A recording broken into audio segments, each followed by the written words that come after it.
Good evening, everybody, and welcome to the 14th episode of Limerick Junior Soccer Focus. We are nice and refreshed after the Christmas break. We're joined tonight by two Aidans. It might be difficult to navigate the interview if I don't mention the surnames of each, but we have Aidan Ryan, our regular guest on this podcast, who you'll be familiar with. But we're also delighted to be joined by Aidan Hurley of Ballynanty Rovers. Aidan became a member of a very distinguished club. I imagine it would be a very small club of 600 appearances at junior level in Limerick last weekend. Aidan, it's a brilliant milestone to achieve, I suppose. A lot of people will be asking the question of, where did you find the dedication to even chronicle that many games and keep that many stats over the years?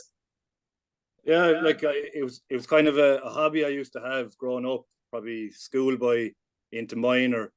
And I just kind of stuck from there. I used to always keep track on results, goal scorers, slowly into the kind of starting 11 subs, that kind of thing.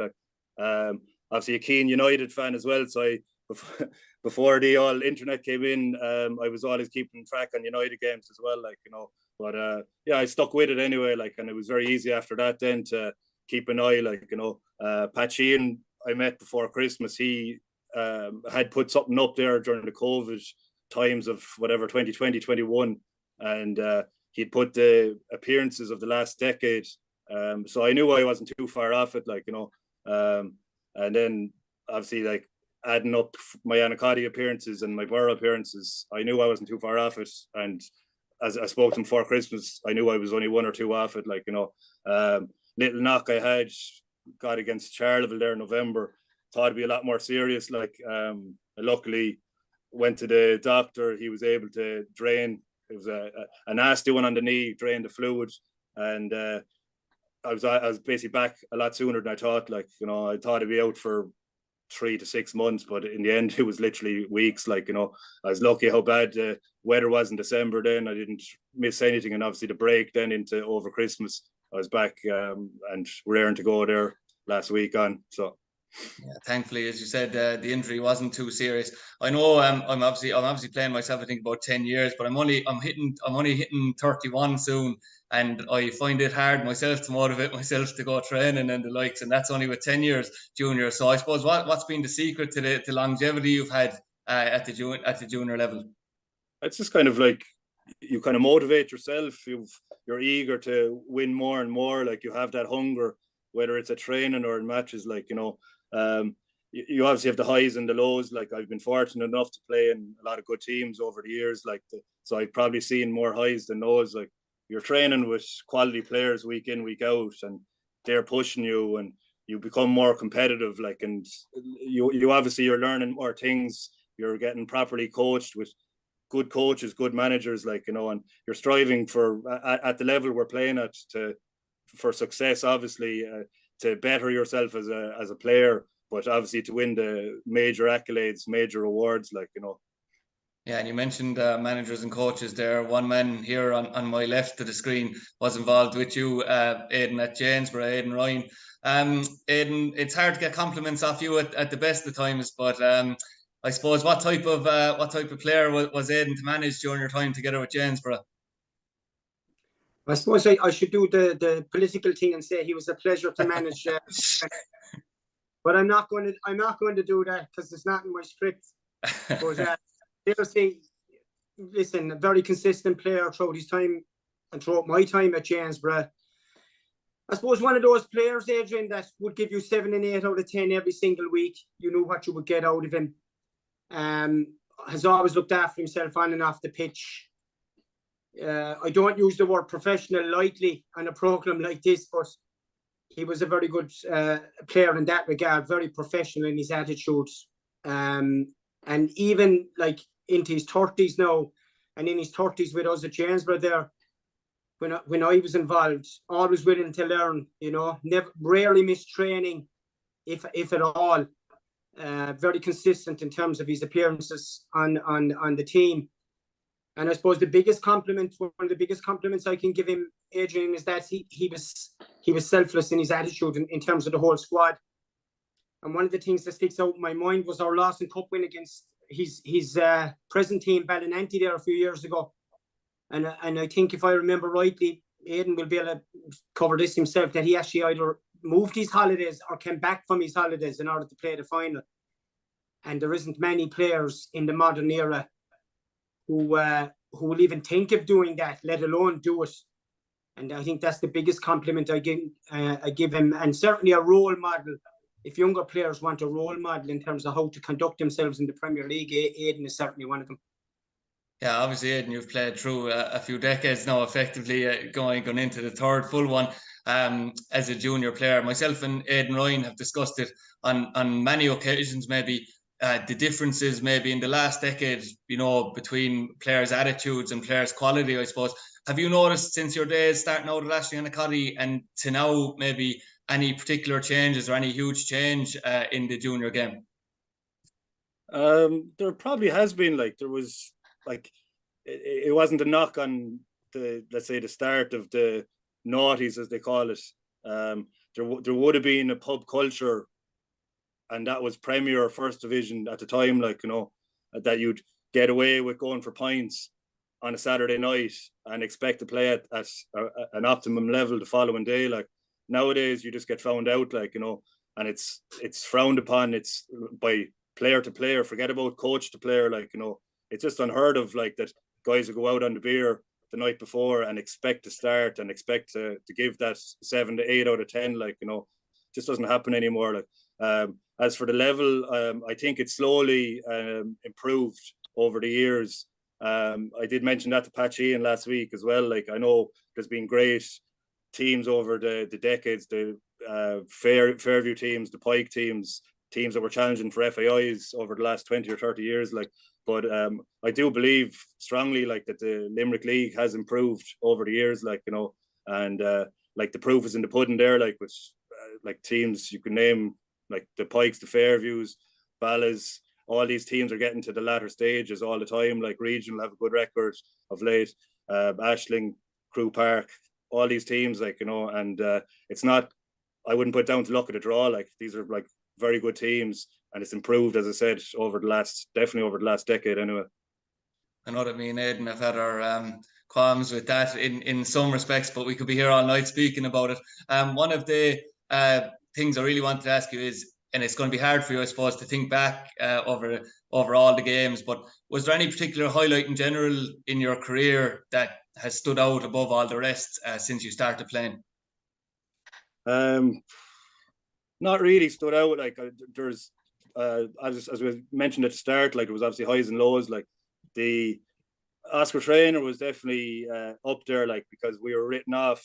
Aidan will back me up on this, like, that we were written off from the start as no hopers, like, you know, and we got out of the group with two very good sides in Galway and Clare, like, we'd a bare 11, 12, 13 going up to Donegal in worse weather conditions than what we have at the moment, like, and got through on penalties in the quarters, beat the Leinster Junior League in the semis after extra time, and then Kilkenny were fancied in the final on their own home patch, and we outplayed them from first minute to last, like, and the scoreline actually flattered them in the end. Like, we only won 1-0, like, but that was the Oscar Trainer. The first league title, I suppose, with the Borough, 2015 was big, like, because although my first season with the Borough was successful, I think we had a 2-2 and a Munster Junior.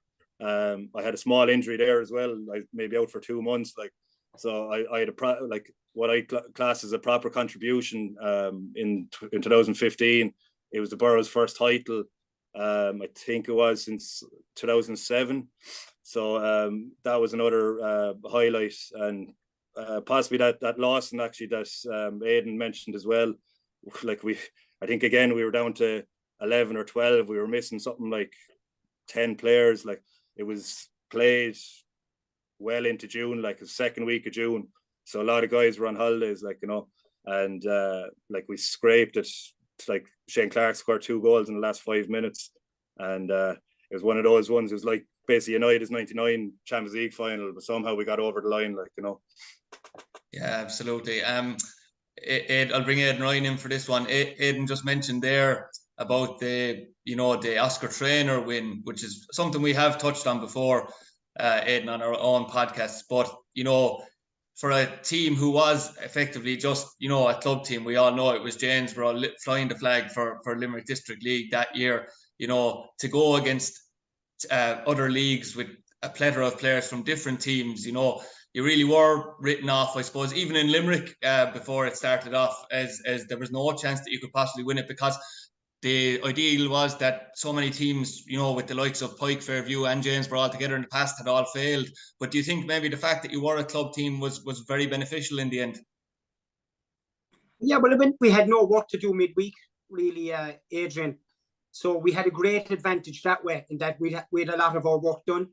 So the work we were doing during the week was just in terms of the opposition we were playing, we can concentrate totally on that. We had a great run that, like Aidan said there, and the final, I thought we played really well. Aidan played centre half the same day with Thomas Clark, and the two of them were outstanding, I have to say. I was actually looking at a video of that game the other night, so if Aidan ever wants a video of it, I can send it on to him. But it was a great run, and another thing maybe that's gone under the radar with Aidan there is that he was part of a Janesborough team in the last few years that won 3 league titles in a row, Adrian, and played 66 Premier games and only lost 5. Absolutely incredible, and I think that went under the radar a bit. I was just wondering, has Aidan got that in his stats there? I'm surprised he hasn't. I probably have. Look, he'll be my stats man by the end of the night, Aidan, that's for sure. But I suppose, as you're mentioning there, as Aidan Ryan mentioned there, Aidan, that you have the fact that you've only lost 5 games in 66, you won 3 league titles in a row, you won an Oscar trainer. One stick that was always used to beat that team with was the fact that you didn't go and win an FAI Junior Cup. I suppose, looking back, is that one slight regret that you have? Most definitely, it's the one that still irks me, and in a way, it's one of the main reasons why I'm still kicking a ball now. Is I'm desperate to win one. Like in the current team that we're on at the moment, the ballot team, like we're in with a good shout. Like, but as I said, we need a lot of luck. We were unlucky in Dublin last year. I think it was around the same time, like last 32 possibly. Like we're playing Castlefin Celtic, I think, from Donegal next week. But we obviously have a tough Munster Junior game at the weekend first. We've been thereabouts. Like with Ashling, we had a good run. 2005-6, we got to the quarters against Athenry. Again, I thought we were the better team. Lost on penalties. They reached the final that year. Lost to Waterford Crystal. With the Borough, like we let ourselves down, I think, against Sheriff 2016, I think it was 4-1 we lost in the end. They scored 2 late goals, a couple of set piece goals let us down that day, and it's definitely one of the regrets, that match in particular, like that stands out. We lost a couple of quarterfinals, the one down at Clarny Celtic. Aidan will remember that one well as well. Massive crowd, Friday night under the lights, 3,000 or 4,000 at it. Like lost an extra time, and they had a man sent off in 90 minutes. Like, so kind of hitting the crossbar over the last kind of 10-15 years, thereabouts. Like, but so many other players in town could tell the same story. Like, so fingers crossed for this year anyway. Yeah, maybe so. I know, Aidan Ryan, you were nodding in agreement with a lot of that. So I assume it really irks you as well that, that team didn't get an FAI Junior Cup glory. And it's a criticism that is rightly levelled at us, Adrian. There's no doubt about that, because we had a decent squad over certainly the 3 seasons I was there, especially the second and the lesser extent the third season. And we possibly should have done better than we did. And that Killarney game especially, we were leading 1-0 in that one, and conceded a couple of really tragic goals, to be honest with you, and went out of it. And listen, it's cup football, and that's what happens. And I've said to you before, we didn't manage those games very well, and we've only ourselves to blame for it. Yeah, and Aidan, Aidan Hurley, I know I spoke to you there about the highlight of your career. If you thought that question was difficult with the amount of players you played, you probably could have 3 1-11s, I'd imagine. But could you pick even a top 3 of the best players you've played with during your time in Limerick Junior football? That's a very tough question. Like, the obvious one is obviously Shane Clark. Like, the guy has it all, like, and he still has it all, like, you know, very good trainer, the right attitude, and just like every natural talent that's given to a man, like, can score off either foot, with the head, any part of the body. I've seen him score any type of goal from the halfway line, bicycle kicks, headers, you name it, like, you know. He'd definitely be the first one that would stand out. Shane Waters, serious talent as well. Very unlucky with injury that he had to kind of. I think he's still kicking the ball now, but because of his injury and his let's say his commitment to his family, I think he had to not take it as seriously as you'd hope, like, you know. But I definitely have him up there as well. Probably John Tierney as well. If I can only give you three, I'd have John Tierney in there as well. Again, like, gifted off both feet, unbelievable awareness. His balance is incredible. Like, and he's kind of like a Kevin De Bruyne of Limerick Junior Soccer. Like, you know, he's an assist king. Seems to know where his teammates are, and always likes to play forward, which is always a sign of a good player. Like, you know, so if I had to give you three, they'd be my three. Like. Yeah, a really good trio there. That played very well for Janesborough over the last decade, as well. Aidan, you mentioned obviously you've Ballynanty Rovers. You're a Ballynanty Rovers player now for the last couple of seasons. This has been your second season. I suppose, you know, it might be a silly question to ask. I know you'll be looking to win every trophy that you're in, but what are the, you know, realistic ambitions and aims for Ballynanty Rovers coming into this second half of the season?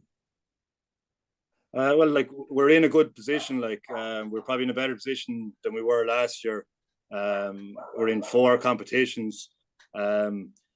Just literally taking it, it's the old cliche, but we're taking it game by game, week by week. Like, you know, we don't want to kind of look too far ahead, because it's obviously, you can, I've heard Aidan say it on your shows previously, like there'll be no trophies handed out in January or February, like, but you can quite clearly lose out on leagues and Lawsons and Munsters and FEIs if you take your eye off the prize, like, you know. So we can only take it game by game. Like, with a big game against Rathkeil on Sunday, top of their Desmond League, good team, and we're hoping to do a bit of homework, and we'll be doing a bit now tonight of training, like, and hopefully you have a copybook of information on them there.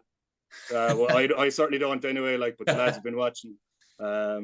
Derek, I think, anyway, like, and possibly Dave, like, you know. So we'll be well drilled going into Sunday, like, you know, and we'll take it from there. But we are in a good position.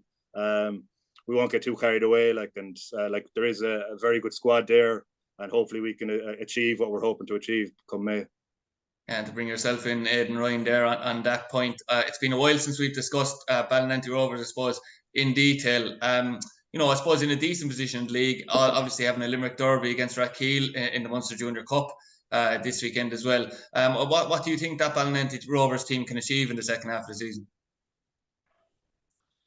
It's very early to be calling that yet, Adrian. They have their own targets in that.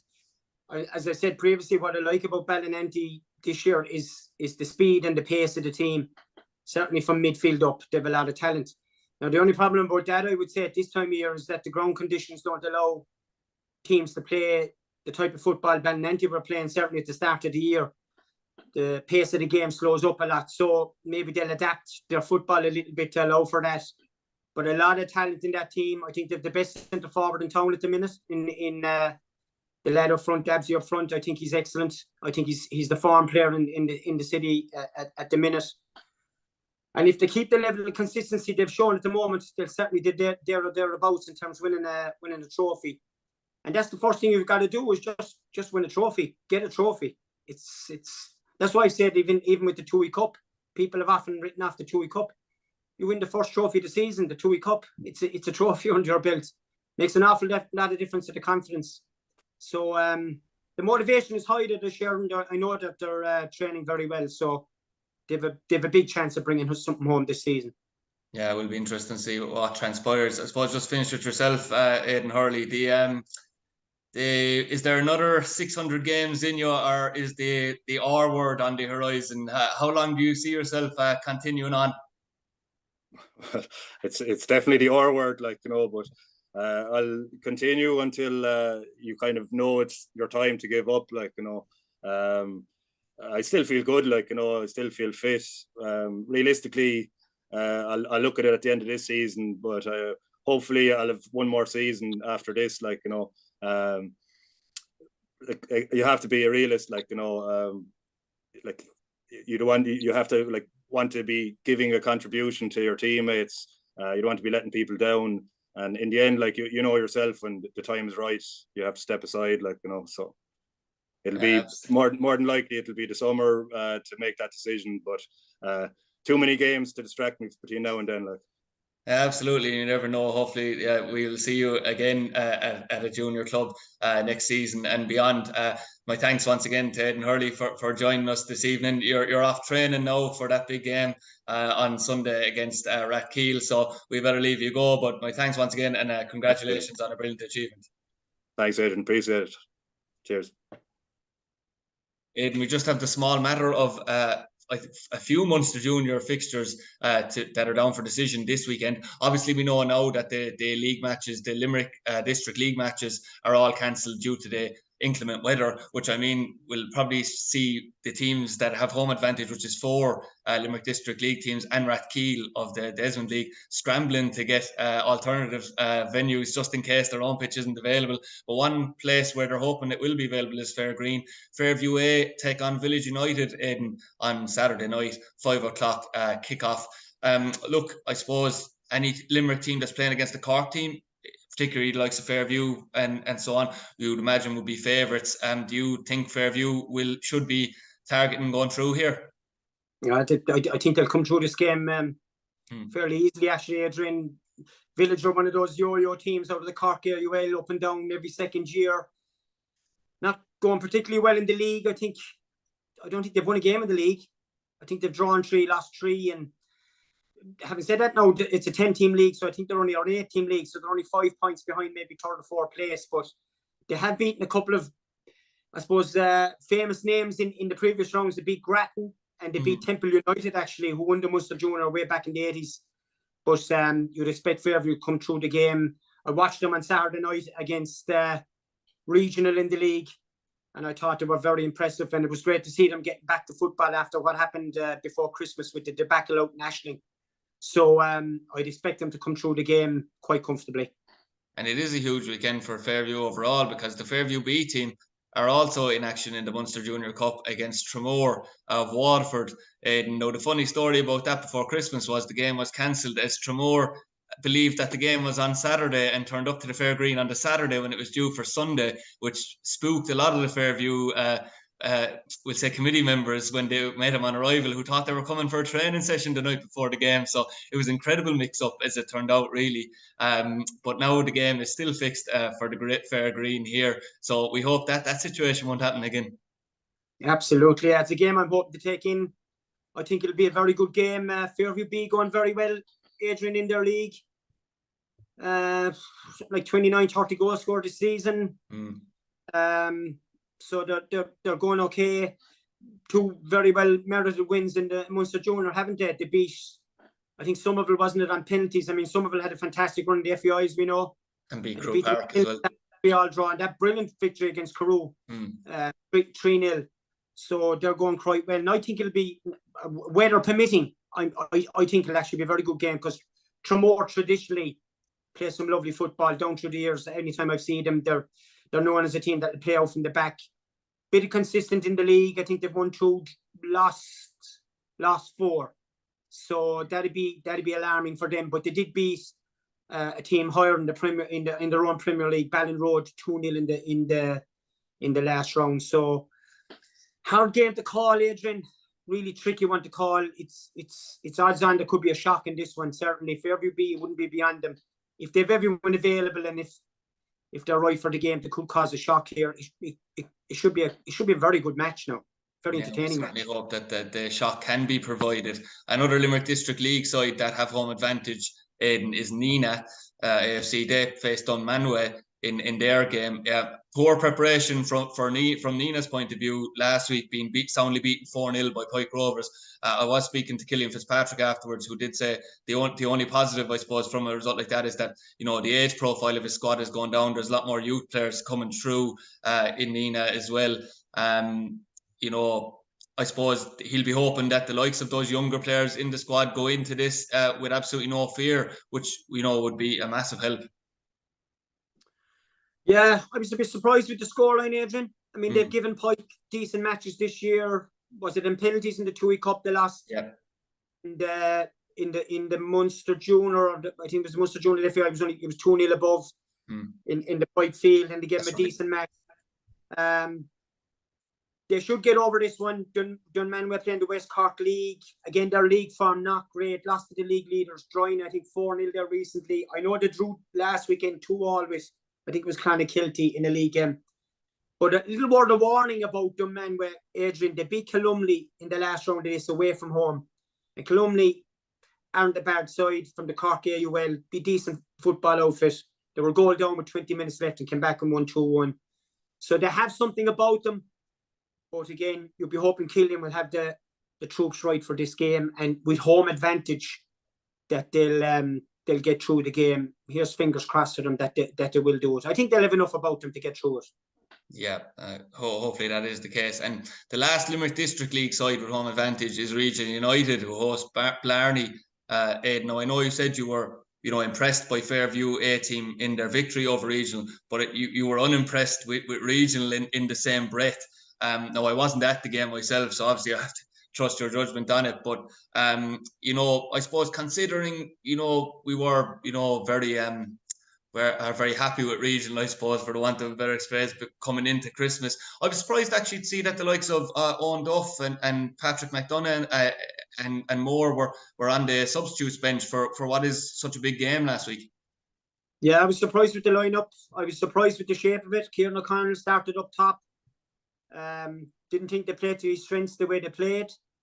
Very surprised to see Owen Duff and Pat McDonough on the bench, but obviously there's stuff we don't know what's going on in the background there in terms of maybe players not training or players being injured or players away, so we don't know what's going on there. But I thought those two particular players were a huge loss to them on the night, given that Fairview had no Jake Dillon, had no Jason Cross, had a makeshift defence really, and came through the game quite comfortably. Now, Regional were also without Andy Quaid, Adrian, who I believe has gone to Kerry FC. Kerry now, yeah. So he was actually a big loss.